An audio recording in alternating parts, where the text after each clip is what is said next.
What's good, world? This is your boy A. Levy. Checking in one more time. We got the Trophies Podcast, episode 2, man. So, got a few notes. We'll try and do this thing and make it real swift for you. Today's episode. Well, first, let me start off by saying I'm gonna put this on YouTube. This is also on Spotify, it's on Apple Music, it's on my Instagram, it's on several places. But I really want to make an effort to get y'all to go to the YouTube page. So, with that in mind, man, it's A. Levy on YouTube. A.Levy. Type in A. Levy World. Y'all pop up, subscribe, and you can get that popping. I feel like I can pump it out a little bit quicker if I put it on YouTube. So, without any further ado, man, this is the Trophies Podcast. This is your boy A. Levy. And we got a few things to talk about, man. It's basketball season.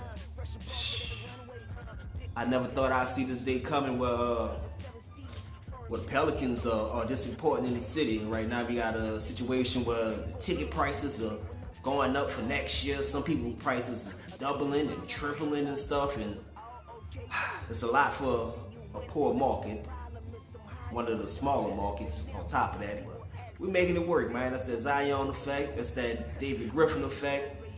They brought in a winning formula and everybody doing their thing, and they just killing it across the board, man. But to delve back into the Zion situation, dude's amazing, bro. I didn't expect this coming into the season. Total package. Dude's star. He good with the interviews. He just all the way around. Zion, that dude, man, and it's just wow. Like I said, he good with the interviews. Everybody love talking to him. People legitimately like him. A lot of people compare him to Blake Griffin, but he ain't Blake Griffin. He's not Shaq. He's not Charles Barkley. He ain't none of those dudes. He's his own animal. And it's a beautiful thing to see come to fruition, man. Dude out here shooting threes. In his first game, he went like, banged out 4 of them back to back to back. It was wild, man. But beyond that, man, I'm really loving what Zion doing, the impact that he brings to the team. We got this winning formula, and it's just an amazing trickle-down effect. And I hate to do this, but in comparison to the prior guy that we had, this dude named Andy Davis, whatever he was, man. It's apples and oranges, man. Like, Andy Davis was a great player for us. I think he came in, he averaged something like 13 points, 14 points. He was on a minute restriction, wasn't playing that much.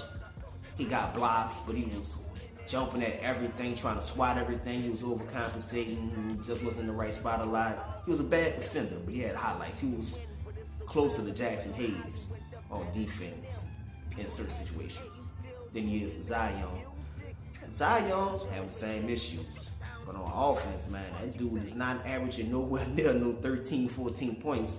Zion out here banging out, goddamn, what do you average? I want to say he averaging damn near 20 more points in like per 36 minutes. That's random stat nerd stuff. I don't want to nerd out too much on y'all, but like per 36, I want to say he averaging about 25, 26 points a game. It's amazing. And this dude is 19. Zion is doing stuff that 20-year-olds wasn't doing. And when I say 20-year-olds, I mean dudes that like Shaq and all of these other guys that played multiple years of college. He's a 19-year-old. He ain't supposed to be doing this. He run up to dudes and he poking grown adults. He running up on them, snatching the ball out their hands, say, man, give me that. It's wild. I've never seen nothing like this, man. And he can also get goddamn ballerina around the rim, get a shot off whenever, however. It's just easy for him, man. It's a beautiful thing. But say back to the comparison thing with y'all homeboy Andy Davis, man. He ain't the same. Zion is an alpha, and he's capable of making this a significantly better team solo dolo. He can carry a team versus Andy Davis. He needed a supporting cast. Great player. He gonna be top 5 at his position when it's all said and done, but he wasn't an alpha, and he wasn't capable of carrying his entire team to really a meaningful victory without a strong supporting cast. And that's no huge knock, but a lot of players aren't really good at that kind of stuff. Like LeBron. He won a lot of games for his team, but he needed, when it got to the playoffs at least, he needed a Batman. He needed Dwayne Wade. He needed Kyrie Irving.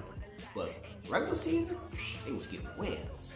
Damian Lillard, cold dude, getting wins, but he need a true Batman. He got some nice players, but they probably need to be your third or fourth best player instead of your second best player. A guy like McCollum, be cool. Yeah, you bought your third best banana, but there's no second best banana. And that was the issue that the Pelicans had for a long time, in conjunction with being injured all of the time, every year. It's depressing. But better days are ahead, thank God, man. So shout out to Zion, shout out to David Griffin, shout out to Trajan Langdon, shout out to Swing Cash, the whole organization, man. We doing big things, and I believe that we're gonna go ahead and get this 8 seed. You know, everything's looking like it's in our favor. We got the strength of schedule that's in our favor, and with that in mind, like Memphis strength of schedule, they got like one of the hardest schedules left to close out the season. And we have the easiest, and it's only I want to say a 5-game change differential. Last time I checked, and this is the podcast for tomorrow. I'm taping this on Thursday. This will be out on Friday, I think. I'm gonna do that. Yeah, so it'll be out on Friday. So we can go ahead and talk about the game tonight, which is, guess who? We play the Portland Trail Blazers again. And guess who ain't playing? No Damian Lillard. Should be a win, man. And I don't want to be the pessimistic guy and don't count wins guy and all that stuff. But if this team is who we need them to be, if they are who we think they are, it's none of those losing to sad teams. There's no more losing to teams that we know we're supposed to beat. Those days are behind us in theory. We got Zion, he can beat it up in the paint. He out here getting 1 million free throws a game, putting your centers and your best players in foul trouble. It's at the point where nobody even want to go up with him. Like, it's that serious. So that's great. We got Brandon Ingram. He appears to be fully healthy, balling, getting buckets. I think close out the season, they probably need to stagger the two, because Ingram needs the ball in his hand a lot, and Zion does too. And they sort of occupy the same space, since Zion's game is a little limited now, and Brandon Ingram is at his best going to the rack, going to the rim, attacking. He's not really a jump shooter, although he has been knocking him down, you know, so big testament to Brandon Ingram. And he don't get enough credit, man. He's a little overshadowed by Zion, but I can't even front. Like, this time last year, when it was talking about, man, we need to go ahead and get Brandon Ingram, Kyle Kuzma, Josh Hart, and 2 draft picks. That was the original package, and it was offering to Dale Demps. It's like, nah, bro. I'm good on Brandon Ingram. I thought, sound like them other people, but I thought dude was a thug, man, that he ran off and just, like, started swinging on Chris Paul. And little did I know how big of an asshole Chris Paul really was, but he deserved that ass.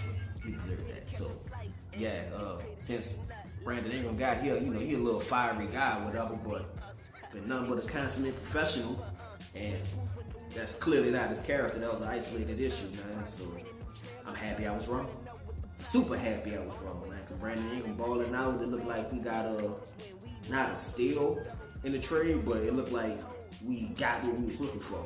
I think David Griffin initially, before he even became the GM, he said if he was the Pelicans GM, that he was looking for multiple first-round picks, some young rookies, some veteran role players, and the All-Star.